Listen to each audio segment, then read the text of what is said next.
नमस्कार.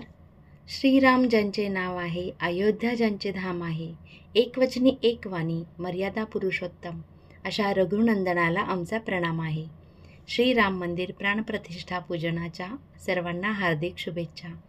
यानिमित्त आज आपण ऐकणार आहोत श्रीराम विजय कथासार यामधील अध्याय 4, राम जन्मला ग सखे राम जन्मला.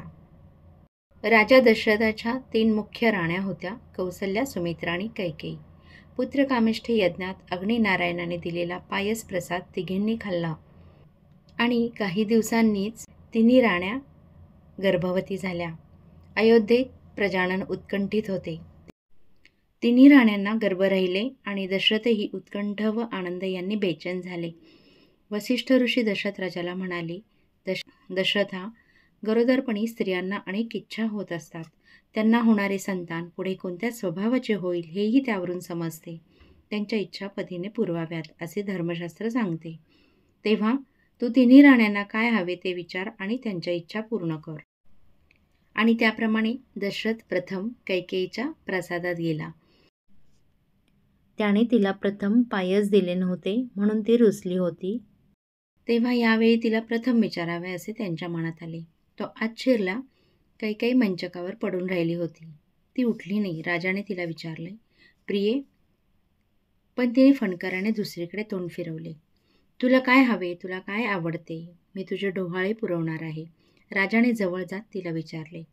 हो, माहीत आहे मला तुम्ही काय डोहाळे पुरवणार आहात ते. माझे डोहाळे पुरवतील असा मला कोणीही दिसत नाही, ती फणकाराने म्हणाली. दशरथ म्हणाला, अशी आधीच का रागवतेस? तू सांगून तर पहा, मी नक्की डोहाळे पुरवेन. कैकेयी जराशी शांत झाली व म्हणाली, खरे ना? आपण म्हणता त्याप्रमाणे कराल ना? मला सारखे वाटते की कौसल्याच्या मुलाला आणि सुमित्रेच्या मुलाला अयोध्येत राहू देऊ नये. त्यांना घोर अरण्यात पाठवावे. मी आणि आपला पुत्र एवढेच आपल्याजवळ अयोध्येत राहावेत असे मला फार वाटते. आपण माझ्याच पुत्राला राज्यावर बसवावे. त्या दोघींच्या मुलांना माझ्या मुलाचे वैभव आणि सुख डोळ्यांनी पाहायला सुद्धा मिळू नये. लोक काहीही म्हणत मला आपले असेच करावेसे वाटते. आपणही मला दोष द्याल, पण माझी ही इच्छा ठाम आहे. कैकेयीचे बोलणे ऐकून दशरथाला आश्चर्य वाटले आणि तो दुःखी झाला. तो स्वतःशीच म्हणाला, काय हे? इतक्यात श्रावणाच्या आईबापांनी दिलेला शाप त्याला आठवला. आपल्यापुढेच हे भविष्य वाढून ठेवले आहे का, असे त्याने ओळखले. कैकेयीला त्याने काहीच उत्तर दिले नाही. बघूया, असे तो म्हणाला. नंतर तो सुमित्रेच्या प्रासादाकडे गेला. राजा दशरथाने सुमित्रेलाही तुला काय डोहाळे होते आहे असे विचारले. तेव्हा ती फार आनंदित झाली. तिने राजाला नम्रपणे सांगितले, नाथ, मला काय वाटते ते सांगू काय? मला असे वाटते की कौसल्याला जो पुत्र होईल त्याची सेवा माझ्या मुलाने करावी. कौसल्याचा पुत्र म्हणून परमात्माच अवतार घेऊन येणार आहे. त्याच्या सेवेसाठी त्रैलोक्याचे राज्य तुच्छ आहे. मला राज्य नको, मुक्ती नको, कौसल्याच्या पुत्राच्या सेवेशिवाय दुसरे काही नको. ते ऐकून राजाला फार आनंद झाला. सुमित्रेचे बोलणे त्याला अमृताप्रमाणे मधुर वाटले. सुमित्रे, तुझे डोहाळे मी अवश्य पुरवीन, असे तिला सांगून दशरथ आनंदाने कौसल्याच्या प्रासादात गेला. राजा येत आहे असे कौसल्याला सांगायला दासी आत गेल्या. पण कौसल्या देहभानावरच नव्हती. ती स्वानंद समाधीत होती. तिला पाहून आपण काय करावे याचा विचार करून दशरथही ध्यान करू लागला. कौसल्याची जाणीव योगधारणेत किती सूक्ष्म झाली आहे हे तो पाहू लागला. तो प्रथम जाणीवेने सूक्ष्म देहामध्ये व मग कारण देहामध्ये व नंतर महाकारण देहामध्ये तिला शोधू लागला. पण तिथे ती नव्हतीच. तोही जेव्हा आत्मस्वरूपात प्रविष्ट झाला तेव्हा ती त्याला तिथे दिसली. राजाने त्यावेळी तिचे लक्ष वेधण्यासाठी म्हटले, देवांनी व ऋषींनी मला असे सांगितले की कौसल्याच्या पुत्राच्या रूपाने भगवान नारायण अवतार घेऊन रामरूपाने येणार आहेत. तेव्हा मी डोहाळे विचारण्यासाठी आलो आहे. पण आता ते कसे विचारणार? कौसल्या तर समाधीत आहे. आश्चर्य असे की रामाचे नाव कानी पडताच कौसल्याची जाणीव सूक्ष्म देहातून उतरून दृश्य देहात आली. तिने राजाकडे पाहिले. राजाने पटकन विचारले, कौसल्ये, मी तुला काय हवे आहे ते विचारण्यास आलो आहे. ते ऐकताच एकदम आवाज चढवून कौसल्या गरजली, मी कोण आहे तुम्हाला माहीत आहे का? तिचे हातवारे आणि अवसान पाहून राजा थक्क झाला.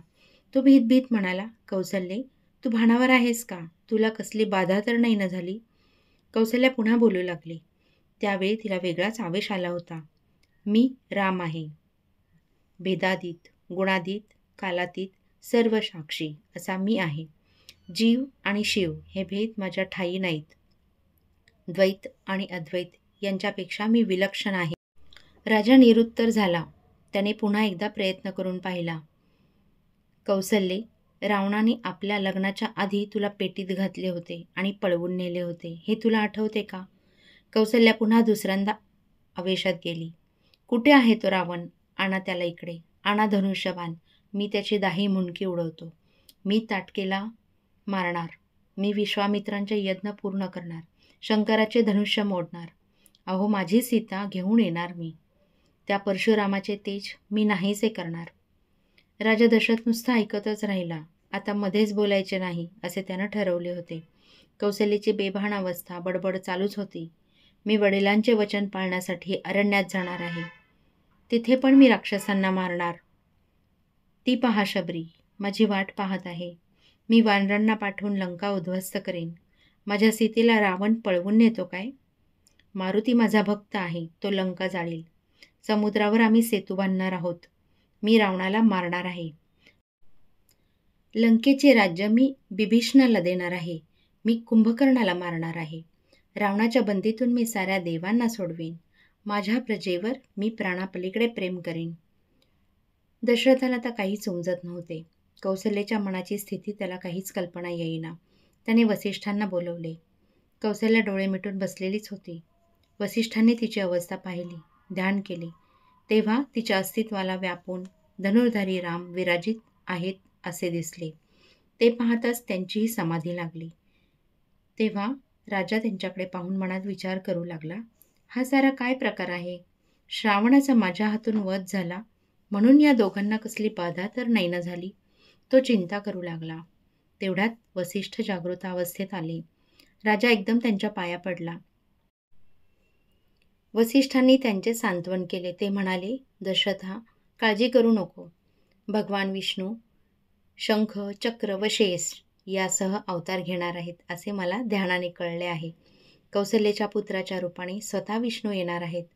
मला असेही दिसते की चैत्र शुद्ध नवमीला भर दुपारी 12 वाजता पुष्य नक्षत्रावर कौसल्याला पुत्र होईल. त्याचे पराक्रमच कौसल्या आपल्या मुखाने बोलून दाखवित होती. कौसल्या तटस्थ बसली होती. तिला काहीच विचारण्यात अर्थ नव्हता. दशरथ मुकाट्याने तिथून निघून गेल्या. त्याचा आनंद गगनात मावत नव्हता. युद्धप्रसंगी देवांनी दिलेला वर त्याला आठवला. सारी अयोध्या ज्या घटनेची वाट पाहत होती ती घटना व घटका जवळ येत होती. चैत्र महिना आला. वसंत ऋतू लागला. सृष्टी नव्या कोवळ्या पाना फुलांनी भरून गेली. सुगंधी वारा वाहू लागला. कौसल्याच्या मुखावर अलौकिक तेज दिसत होते. गर्भभाराने तिला चालतानाही त्रास होत होता. अयोध्येत सर्वत्र शुभशकून होत होते. चैत्र शुद्ध नवमी तिथी आली. वसिष्ठांनी आज कौसल्याला पुत्र होणार असे भविष्य सांगितले होते. कौसल्याच्या प्रासादात अष्टप्रहर तिच्या सेवेला दासी होत्या. तिला हवे नको विचारित होत्या. सूर्य मध्यानी येत होता.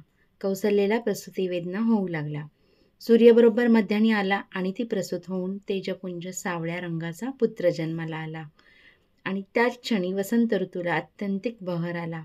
पक्ष्यांचे कुंजन स्वर्गातही जात होते. पण ते ऐकायला देव तिथे कुठे होते? आपापली विमाने घेऊन ते सारे देव अयोध्येवर आकाशातून पुष्पवृष्टी करीत होते. आजची ही कथा तुम्हाला सर्वांना ऐकून कशी वाटली? तुमचे अभिप्राय माझ्यापर्यंत कमेंट बॉक्समधून नक्की शेअर करा. आणि हा व्हिडिओ आवडला असेल तर व्हिडिओला लाईक करायला विसरू नका. जर तुम्ही ह्या चॅनलवर नवीन असाल तर चॅनलला लवकरात लवकर सबस्क्राईब करा. भेटूयात परत अशाच छान छान व्हिडिओंसोबत. धन्यवाद.